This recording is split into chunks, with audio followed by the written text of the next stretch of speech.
Hey guys, it's Rick Nusky here, and despite the casual looking t-shirt, don't be fooled. Having had over 2 decades experience in the corporate world, I now work for myself along with my business partner John Waters, and part of the mission of my future business is to help you build a better, more profitable business that lasts. And to do that, our goal is to educate you about all elements, all aspects of business. And today I want to talk about workplace induction, what it is, why you should use it, paperwork that goes with it, give you some opportunities to get access to resources that will help you deliver it, how to set up induction systems and so forth. Now, regardless of whether or not you're a small, medium or large organization, and you can define that by a number of employees, revenue turnover, whatever it is that you want to do there.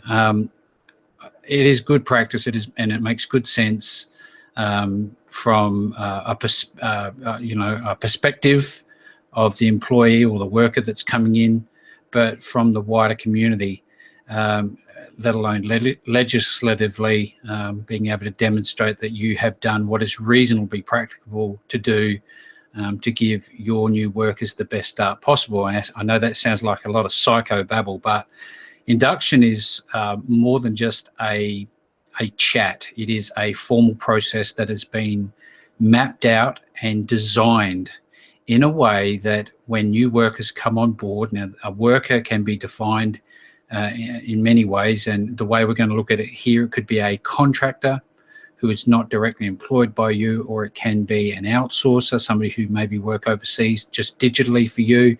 It could be a direct employee, somebody that you hire directly. So there will be different requirements depending on the types of relationship you have with people, and that's really the crux of it here. We're dealing with human beings.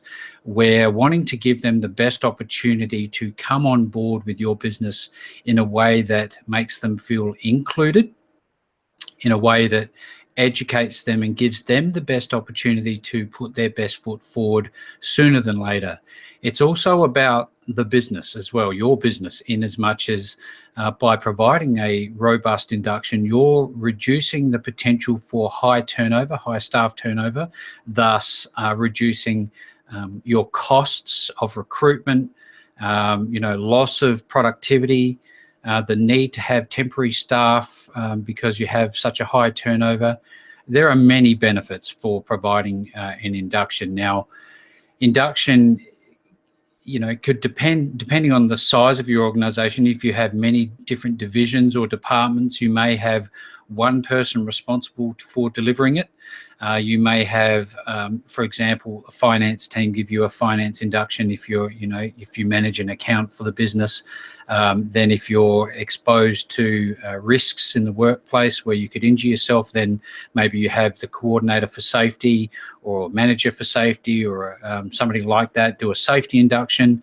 Then your human resources coordinator do a human resources one in terms of employment contracts, legislative requirements relating to that position, conditions of employment and so forth. So it may be that your business isn't large enough to need multiple different people to do this. It may be just you. However, what I can say is it's important to be able to demonstrate that you've provided an induction of sorts. Now, that can be digitally. You could create a series of videos, very similar to this one. I mean, you could take them through demonstrations online, through a video as to what they need to do. If they're a document clerk, that you could show them filling out a particular piece of software that you need to process orders or, reconcile accounts or whatever it might be at the time.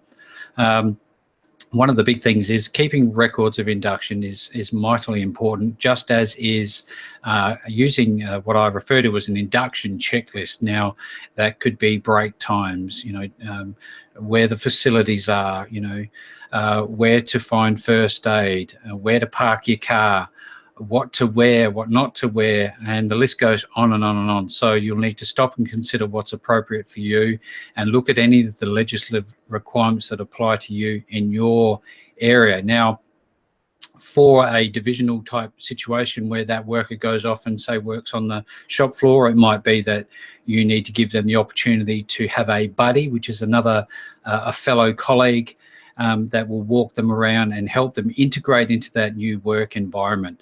So that can be a very effective way to introduce that person, make them feel included, because I think that's one of the big keys here, is to helping people feel included in their workplace. But induction in and of itself is not the end goal. It's just the start of a journey.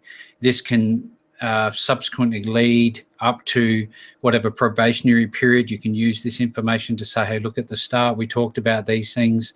How are you tracking with those? Are you having any issues with X, Y, or Z? It might be safety issues. It might be a compliance issue. It could be a number of different things.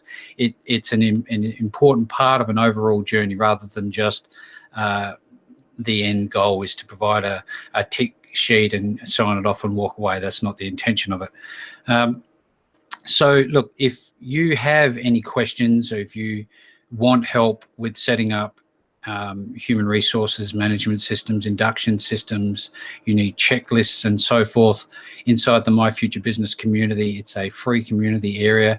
You can look down at the bottom of this post and you'll find a link to a 60-second quiz, which helps us determine whether or not you should be eligible or not to come into the My Future Business community, so that you can access our templates that will help you do inductions, access the right people who can provide feedback and have a look at what you're doing to help you get better results. So do us a favor, if you like these sorts of videos, let me know, leave a comment below, subscribe to the channel. That would really, really help, and I will speak with you again soon.